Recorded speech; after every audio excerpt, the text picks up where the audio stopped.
What up, everyone? This is Adam Quiney, and tonight I want to talk about a distinction that's super common for coaches to deal with. I hope it's common for coaches to deal with, because if not, then they might not have adequate training. And that distinction is the difference between a coaching answer or question and a consulting answer or question. And so we're going to use the help of Quora to support us in this.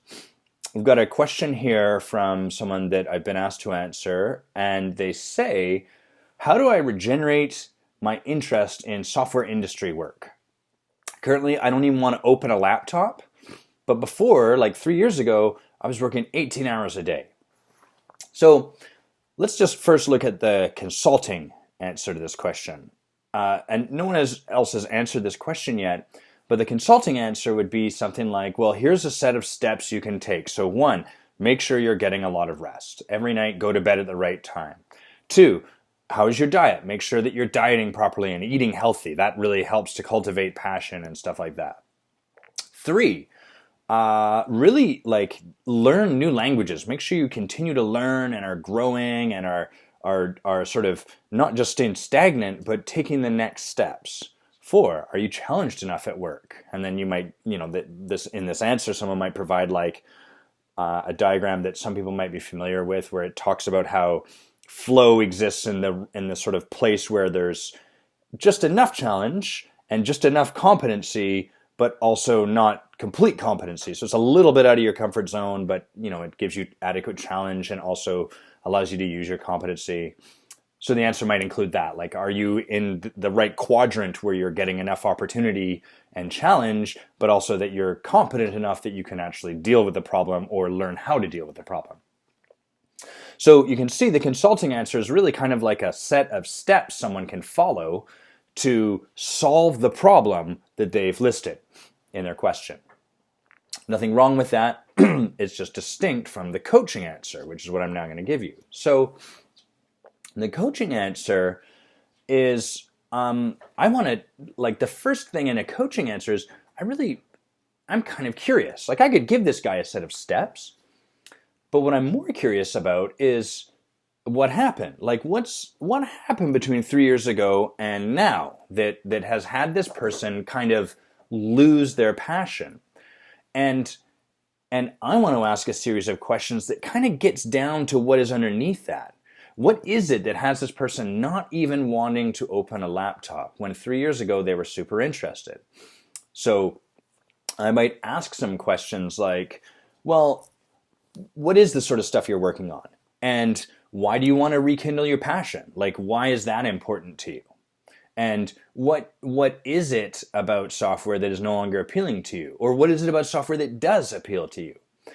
I also am really curious, how is this person blocking their interest, their passion in software? What are they putting in the way of that? Or what's in the way of that? And ultimately underneath this, as a coach, I kind of have a bit of a hunch here that this person actually doesn't want to rekindle their interest in software. There's a reason that they're not even interested in opening their laptop. And so you can see, hopefully, that if this person deep down doesn't really want to rekindle their interest, it doesn't matter how many series of steps, how many 10 steps to rekindle your passion we give this guy. If they, underneath it all, don't really want to rekindle that passion, those steps are meaningless. They're not going to make a difference. It's like putting fertilizer on cement, right? The problem is the cement. It's not that we don't have adequate fertilizer or that we're not watering it enough. And so the coaching answer, I believe, is a much deeper one. We're actually trying to get down to what is the root of the problem, what's really causing this in the first place. And if we can address that and break that up, then we can actually move this person forward. Until we do that, the person's a bit stuck. There's no real, no set of steps that I or anyone else provides can make a difference. This is actually one of the reasons that coaching is so powerful and why it can make a huge impact where consulting won't. So oftentimes people want consulting, and consulting's nice because you get that series of steps given to you by an expert, someone that's achieved success or followed this path before, and you just have to follow them. And that's really kind of cool. It's a relief to have sets, a recipe in front of you for success or to move you towards what you want. But if it's moving you towards something that you don't actually want, for example, like I think this person might be dealing with, then it's a short-term solution at best. All of those steps, get up earlier, eat healthier, if we took those things I gave as a consulting answer and this person put them into practice, short term they're going to feel great. And why wouldn't they, right? They're getting more rest, they're eating healthier, they're taking on a new project. Short term, that's going to be great. And perhaps that's all that this person needs. But for a lot of people, in the long term, they return to that same place of dissatisfaction or malaise or apathy or boredom or whatever it happens to be.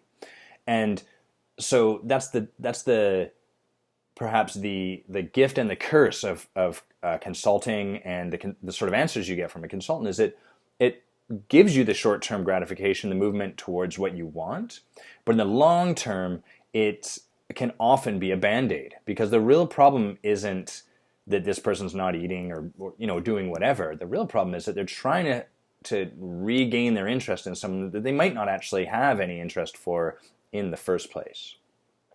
Just real quick, we'll look at one other place where this happens. You can often see it where people want to not procrastinate. This is a super common thing that people, that I support people with, and that a lot of coaches get as a request. And what people want typically when they come with this request, like help me not procrastinate, they want a set of steps that they can follow that'll eradicate procrastination.